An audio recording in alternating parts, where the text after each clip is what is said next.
fights through the screen. Cunningham gets the ball, gets Bam, pulls up for the win. Got it! Detroit basketball. Look at this. From center ice, it's Patrick Kane in Chicago. Oh my God!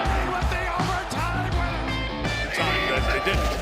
And first and goal, and the inside run for Gibbs, still going to the goal line.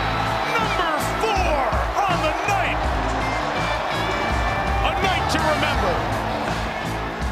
Runner goes, pitch is swung on, a high fly ball to right field. This one is gonna fly! A 3-run home run! Kerry Carpenter!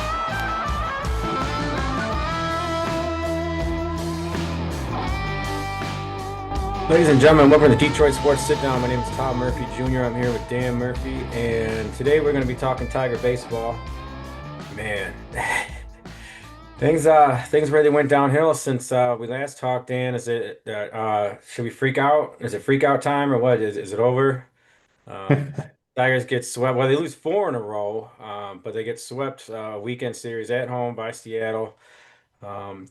The big thing is everybody's online telling me, "Don't worry." Back in 1984, Seattle swept us, so that's right online. With everything, we're still going to win the World Series, no problem. This is supposed to happen. Uh, so, Dan, welcome to the show, buddy. I'm feeling pretty good. It's summertime, but the Tigers, they are not feeling good, especially that bullpen, man. They got taxed all weekend.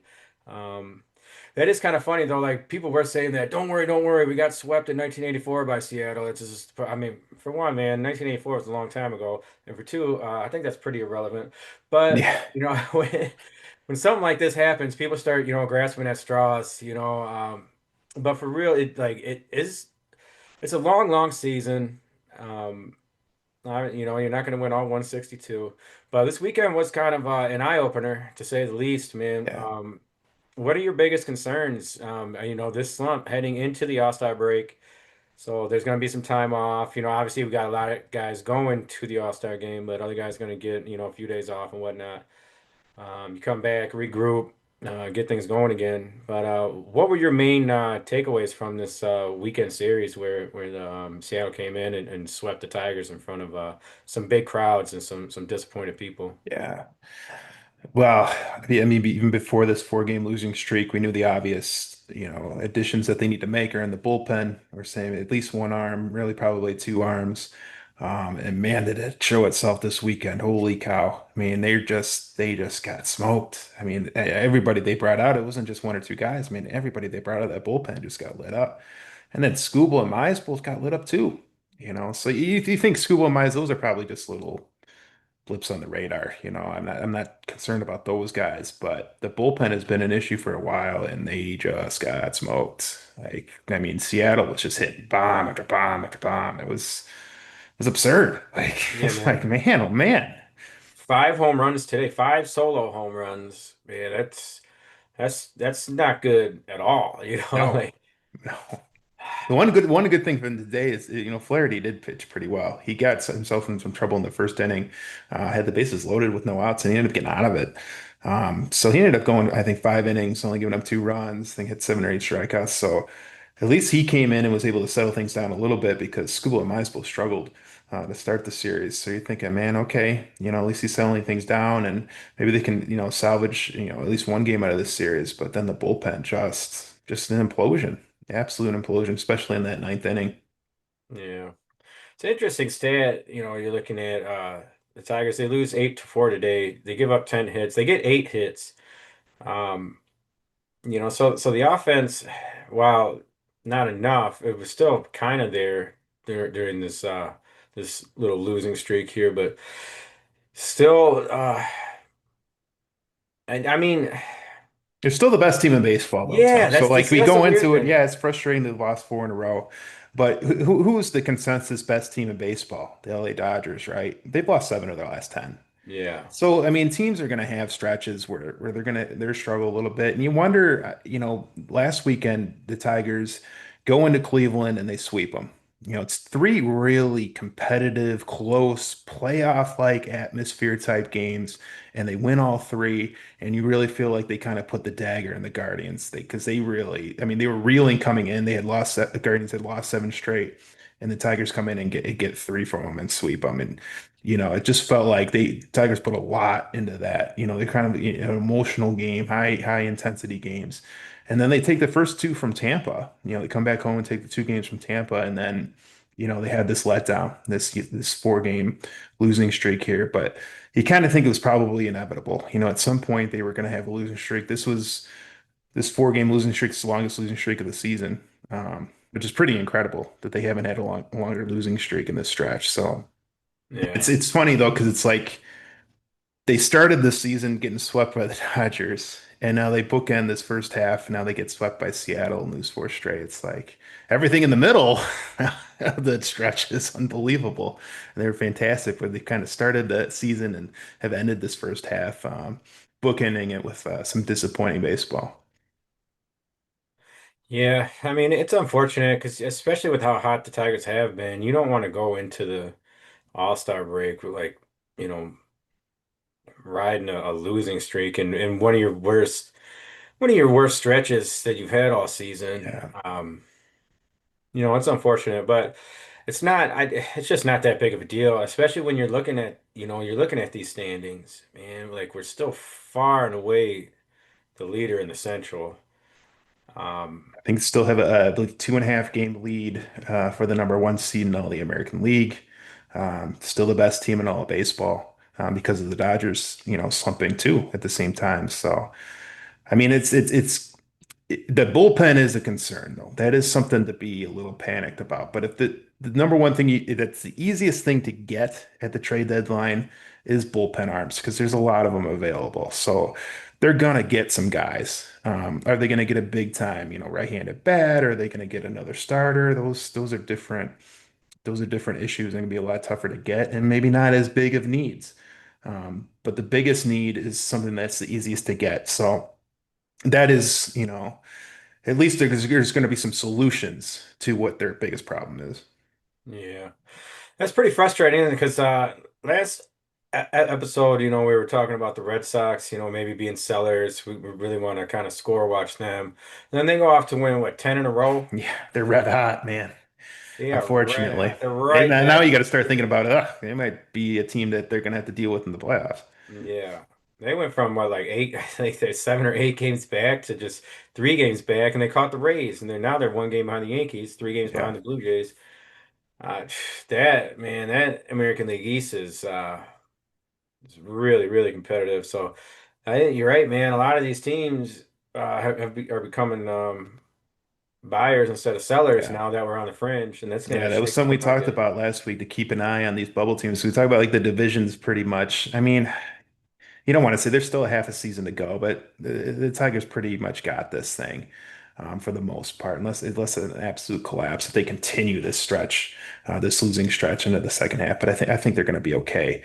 Um, but you started thinking like, okay, I'm going to scoreboard watch. Yeah, maybe we should over these next couple of weeks scoreboard watch some of these bubble teams, that are on the bubbles of the bubble of the playoffs. Are they going to be sellers or buyers? Come the July 31st deadline, and the Red Sox were a big one to keep an eye on, and then they just go on a red hot run. Like the idea of them being sellers, I think, is totally done at this point. Like even if they do have a little bit of a losing stretch, they're still going to be in this thing. They're not going to want to sell. They can't tell that to their fan base, Yeah. especially in Boston. I mean, So you it's got to just think not going that to brings happen. Chapman out of the mix, or do you think Yeah, Boston would still I don't think so. probably? I think if anything, they're going to buy now. So now so now there's more competition that you're going to have to go against to get some of these guys, which is not what you want. Yeah. Which makes me think like we talked about like Wenio Suarez from the Diamondbacks, possible as a power hitting third baseman, right-handed. A guy like that's gonna be really tough to get. Man, the asking price is gonna go up and up and up as more and more sellers or more and more buyers enter the fray. A lot of teams are gonna be asking for him. So guys like that, I think, are can be tough. Starting pitching, we talked about in a few of our podcasts last few weeks. Maybe they could get another starter, middle of the rotation, back into the rotation guy, the prices on those guys are going to be really up now. So, Yeah. it might be a situation where they just end up getting a couple bullpen arms, but maybe that's all they need. I mean, again, we go into the All-Star break. Yes, it's frustrating they've lost four straight, but they are the best team in baseball. They have the best record in all of baseball going into the All-Star break. And this is, I mean, we talk about it, man, but this is the year, this year, next year, the window is open, without even having to worry about School's contract in the future. So even with the market shifting quite dramatically these past couple weeks, and there's still another week or two to go before the deadline. Um, and then this is the time now, like the All-Star weekend is, it's almost like kind of like the winter meetings where Yeah. everybody's all together. I mean, obviously with, it's not hard to contact people, but I think it's a little different during the All-Star week when everybody's right there. And I think, there's a lot more negotiations and things going on, like behind the scenes. So it'll be interesting to see how things shake out in these next couple weeks. With the Tigers, they best team in baseball record wise, but they clearly have needs. So we're gonna see. And I think you're right. I mean, it's going to be tough, man. But and you don't want to give away everything. But there's the Tigers. If they got a lot of chips to put out on the table, as far as prospects. Yeah. And I don't know, man. I don't know what the because Scott Harris, he hasn't really been in a situation like this where he's at the deadline and the team is as solid. It's worth being The buyers. Yeah, last time, the Tigers were this successful was Dave Dombrowski was the GM. And we know what Dave Dombrowski would do in this situation. He would be selling those guys and he would be going hard to get the top players he could get at the deadline to try to put this team over the top. And you could question whether that's the right move or not. The Tigers have five of the top 100 prospects in all of baseball, and they have some other prospects that are right in the fringe of, being top 100. So they have the best farm system in baseball. So they have the pieces, but you also got to think, Scooble's probably not going to be back, 2 years from now. Do you want to have these guys coming up at the time when you're going to lose the best pitcher in baseball, one of the best players in baseball? You're going to have some big time prospects at that time ready to kind of take over. Not, yeah, it's not the pitching, they'll be hitters, but still you're going to, you bring up some young potential superstars. Or do you sell those guys off now and try to go all in while you have Scooble? It's a really difficult decision to make, and it's gonna depend what the asking price is for some of these guys. But Harris is in a tough spot, man. He is. I mean, I think any GM in baseball would like to be in his position to have the best team in baseball and have the number one farm system. But you have to make some incredibly tough decisions, and his legacy and eventually his job will be looked at. I think at this point right now, what are you going to do this in this trade deadline and over this next year and a half while you still have Scooble as your ace? Yeah, it's an interesting point because you gotta make chess moves right now because if you give away the future and you come up short, that's a lose on two fronts right That's there. yeah, that's the thing. If you give away the future and you don't win it over this next year and a half, these next two chances, you don't win it, Scooble walks, and you had traded away a lot of your top prospects to try to win it. Now you're in a really, really tough spot. Because you gave away a lot of your farm system to try to go win it. You don't, and then you lose your best player. So again, Harris is in a tough spot. He's got some really tough decisions to make. Yeah. So, let's talk about the positive. The All-Star break is right now, and the Tigers. Unlike the last few years, they are loaded. This All-Star AL team is loaded with Tigers. Skubal announced that he's going to be the starting pitcher. It's very exciting. You got Riley Green, Gleyber Torres, Javi Baez, Zach McKinstry, and Casey Mize, and the Bat Boy. Yeah. Um, even the Bat Boy made it, which is pretty thrilling. So the Tigers are well represented. How exciting is it? Like, and how much do you get into the All-Star game? And how exciting is it to like and meaningful even as a Tiger fan to be so well represented? I think it's cool, man. I've always been a fan of the Major League Baseball All-Star game. Just the whole process of it, and especially like the starting lineups when they announce everybody and everybody, the guy runs out and he gets his little moment there. There's going to be a lot of Tigers that are going to be getting announced, and I don't know. It's just cool, man. It's just, I think it's just a fun thing to watch and to see all these different players come together and the superstars of the league. And there's one thing about baseball, man. I don't think they market the game well enough. I don't think they market their superstars well enough, but they do a good job with the All-Star game. Like these guys really get an opportunity, fans across the country get to see all these guys and see their faces and see who the top players in all baseball are. And it's cool that the American League is so well represented with a lot of Detroit Tigers. I think it's gonna be fun. Yeah, I think the baseball All-Star game is the most entertaining to watch of all the All-Star games. Obviously, the Pro Bowl they don't even do it anymore. It's flag football, um, which the Pro Bowl never made any sense to me at all. Anyway, man, I thought that was Yeah. just a waste of time. NBA, they don't play defense. All they do is just jack up, just run up at the court, which is pretty much like a regular game anyway, just running Yeah. up, jacking up threes, but to even a more extent. That's incredibly boring. And hockey, I don't even know what they do anymore. I don't know that it's kind of a weird one now. Um, but baseball, I don't know, man. It's an actual competitive game that's pretty entertaining to watch, especially when it's loaded with Tigers. That makes it even more fun. So I'll be tuning in for sure. I always do, but yeah, this year, for sure, because it's exciting, man. It's exciting to see your guys represented like that, you know. Um, I will say about hockey this year, Tom, is they did do kind of like the World Cup type style, where they took a couple weeks off. Instead of having the All-Star game, they took a couple weeks off and they had the what they call the Four oh, the Nations. nations turn, yeah. And that turned out to be fantastic. A lot better than I think anybody anticipated, even the higher ups in the NHL who put this together, because that was highly competitive. It felt like Olympic style hockey. And that was some good hockey. That was fun to watch. And then it came down to USA and Canada, and USA had beat them earlier in the tournament, and then they came down to the championship and went to overtime. I mean, that was cool. Like, I don't think that's going to be an every year thing. It'll be like an every other year or once every 4 years. I forget exactly what the format is or this, how often that's going to happen. But for at least for this season, um, that was really cool. So I'll give them credit for that. Yeah, you're right, man. That was an interesting situation. I guess it was kind of strange for them to like stop in the middle of the Yeah. season and have like a competitive tournament like that.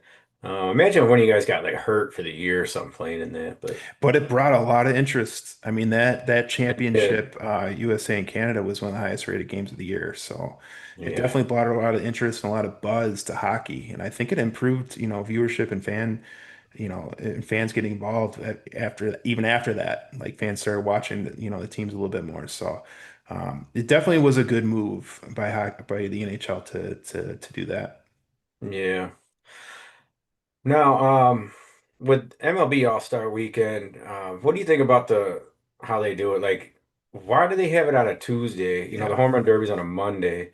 They had the Futures game on a Saturday afternoon. I thought that was kind of a strange move. Do you like the format? It's always been like this. It's always been in the middle of the week Yeah. where, the other ones always do it on a weekend. I don't understand it. It makes no sense to me at all. It should be an all-star weekend, right? I mean, like every other, you know, group does it. Like you would think they would start like the MLB schedule would kind of end that Thursday. Um, and then that Friday, you could have the futures game, for that Friday night, have the futures game and have it have their own spot. These are the future stars of the league.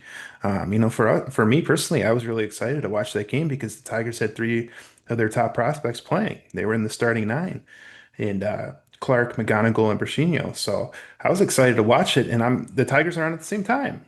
So luckily I'm in my basement. I got, three TV set up down there. I was able to watch both of them at the same time, but I would rather be able to focus on both of them. You know what I mean? Yeah. Like it was just really silly to have the futures game at 4 o'clock when you have all these other MLB games on.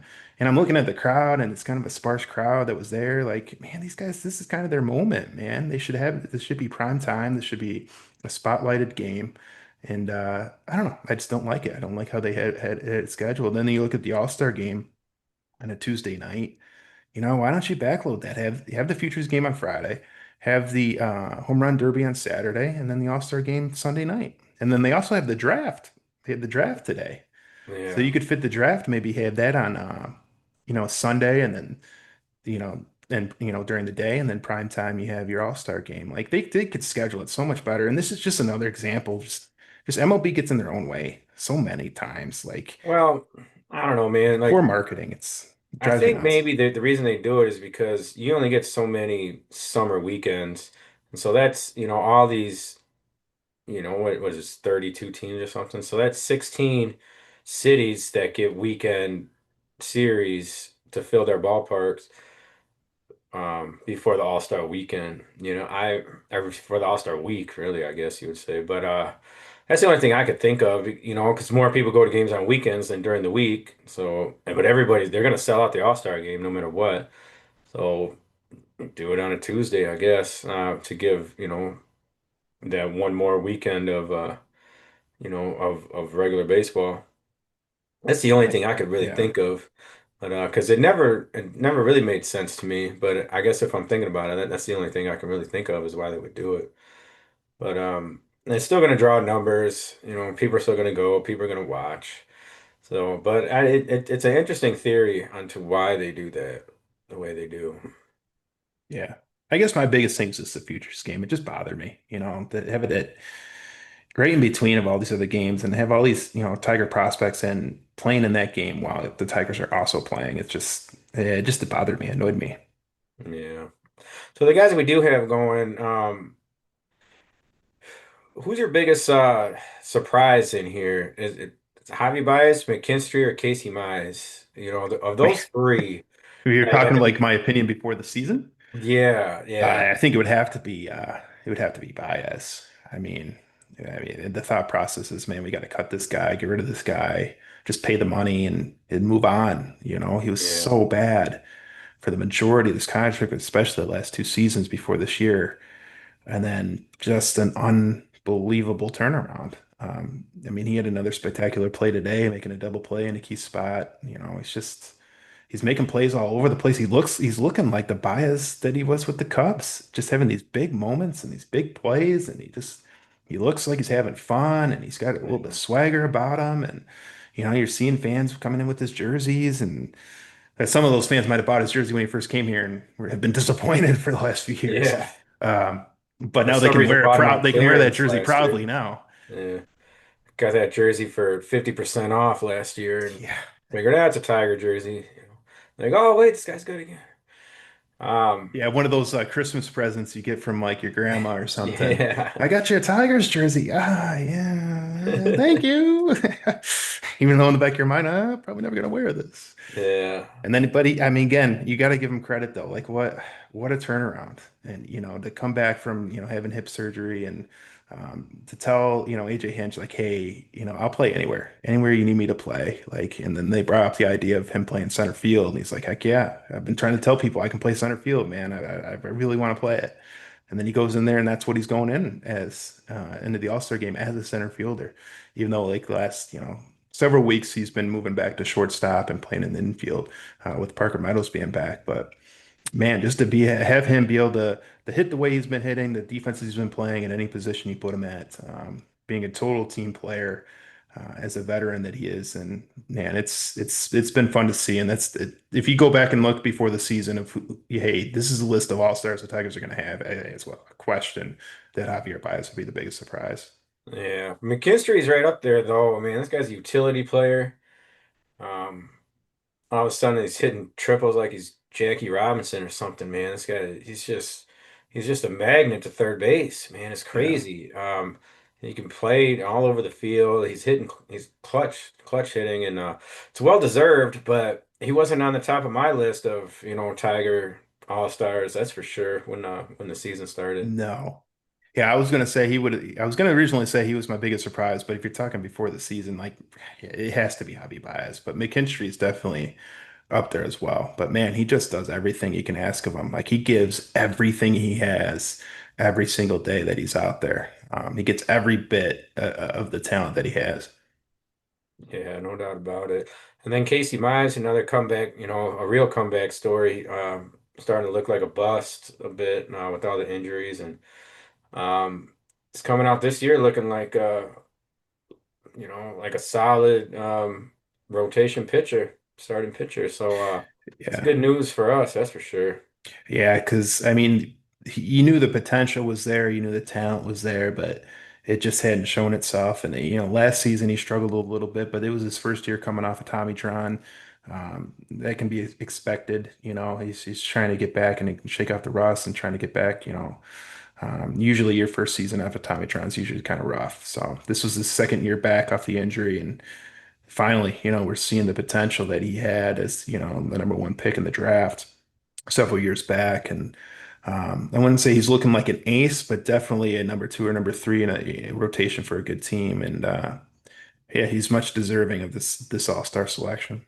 Yeah, I'd have to agree. The Tigers' big offseason acquisition, Gleyber Torres.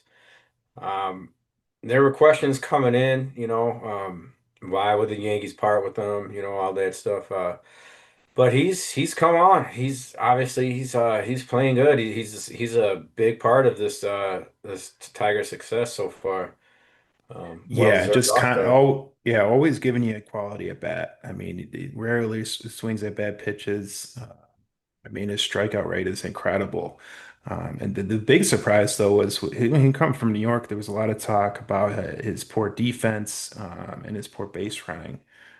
Those really haven't really shown themselves that much this season. Like he just looks like a total professional in every aspect. He reminds me a lot of Placido Polanco from Six Tigers, batting in the two holes, second baseman, and it just feels like he does everything right. Like he just a total professional baseball player. Like you're always going to get a quality at bat. You're always going to get um, quality defense. He's not making, mistakes or mental mistakes. Just playing great baseball all the time and just steady and consistent. Yeah. And then Riley Green, he's not only like playing at All-Star level, he's possibly playing at an MVP level right Yeah. now. Like oh man, is that fun to watch. Yeah. He's coming into his own as a star, you know. Is he one of the top players in baseball right Yeah. now? Oh, absolutely. Yeah. He's having he had kind of a breakout year last year, but this year is really, I mean, he's playing, top 20, top 25 player in the league type status right now. Like it's clear cut all-star, best hitter on the team. And he had another big home run today. If the bullpen doesn't implode, that could have been a game-winning home run today that he had today that put him up 4-3. Yeah. I mean, the ballpark was electric. I want to go back to something you said earlier, Tom. Just man, the ballpark this whole weekend was just this packed. Comerica was packed this whole weekend, and it's disappointing the way they play. But man, it's you can see it, man. There's just such an excitement right now, and you see with all these all stars and the best team in the league, it's gonna be fun. I know this last 4 days, last these 4 games have been disappointing, but man, we get out of this All-Star break, it's man, that the ballpark is gonna be jam-packed and excited and fired up throughout the rest of this run. Yeah, there's no doubt about it. Yeah, Green 284, 24 home runs, 78 RBIs. And I mean, 78 RBIs, man, in the All-Star break, man. That's pretty impressive. yeah, that's when you know a guy's hitting clutch, man. And making great plays in the field too. I mean, throwing his body around, making diving catches all over the place, and he's incredible. He's an incredible baseball player to watch. Yeah. And then Scooble gets the start. I mean, I think that was pretty obvious. Well, I mean, Max Fried for the Yankees it was between those two. And it's in Atlanta. Max Fried pitched for Atlanta for 7 or 8 years. So actually, a pretty interesting thing that came out today was Max Fried actually called, he either called him or texted him, but he talked to him and he said, "Hey, do you want to start?" Yeah, it was just Max Fried asking Scooble, "Hey, do you want to start the All-Star game?" And Scooble's like, "Ah, you're going back to Atlanta. You played there for a long time. You sure, don't you think maybe you want to start?" He's like, "Nah, I think you deserve it." So Really? that was pretty cool. It was pretty professional of Max Fried to do. Um, so I guess it was shortly after that conversation um, that it was announced that Scuba would be the starter for the All-Star game. But you got to tip your cap to Max Fried for being a professional like that. That's pretty cool, man. That is pretty cool. Where'd you hear that? So from Evan Woodbury, I saw on Twitter, the Tigers beat writers put that out. So I thought that was pretty neat. Yeah, that is pretty cool, man. Because I know school said like I saw where he was talking about it. He's like, yeah, well, I want to start. It's not up to me, but yeah, I want to start. I mean, who does? I mean, to start the All-Star game. I mean, you know that's huge. Well, you know who it is on the other side? Paul Skeens in the Oh, really? National League. So that we could They finally get in announced the he's matchup starting. we wanted several weeks ago. We thought we could get it. They're both pitching the same day in a doubleheader at Comerica, but Scuba pitched game one, Skeens pitched game two. And I think, man, can't you just match up against each other? Like I get it, you're trying to win, you're trying to, give your team the best opportunity to win, but come on, for the betterment of baseball, you can't have these guys go head to head, man, it'd be huge. So we Yeah. didn't get it then, but we're gonna get it on Tuesday in the All-Star game. Even though I mean they each might pitch 1, 2 innings at the most, but still, that it's gonna be pretty cool. The beginning, at least the first like half hour to hour of the game is gonna be pretty neat with the starting lineups, and then to see Scooble and Skeens pitch against each other, that's Yeah. gonna be pretty cool. Man, it is wild. I'm just looking at these Tariq Skubal, little tidbits, and it's just crazy to me that he was drafted in the ninth round.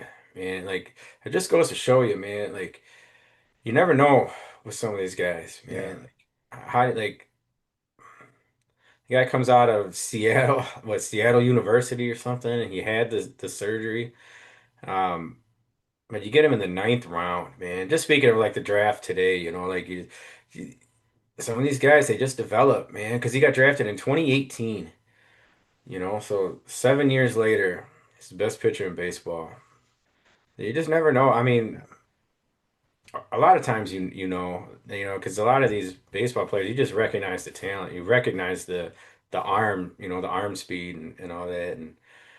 But sometimes, man, sometimes these guys just kind of come out of nowhere, and then Scuba certainly has, and now he's starting the All-Star game. So I don't know. I think And that's the pretty front cool. runner to win the Cy Young for the second year in a row. Yeah, uh, it's unbelievable.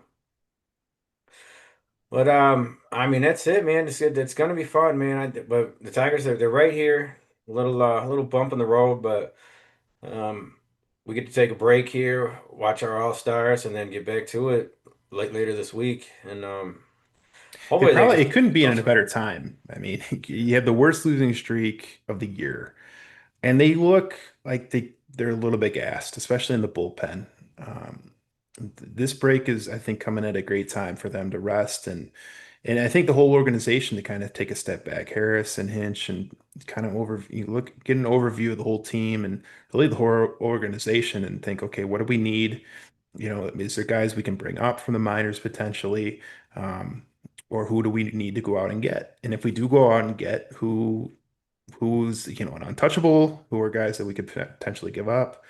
Um, so it's an interesting time. It'd be interesting to be a fly on the wall of some of those conversations with Harris and Hinch to see what they're talking about over these next few days. But definitely a good time for them to have their break, I think, to kind Yeah. of reassess and rest up and get ready for the second half, which is going to be incredible. All right, Dan. Ladies and gentlemen, this has been another episode of Inside or another episode of the Detroit Sports Sit Down.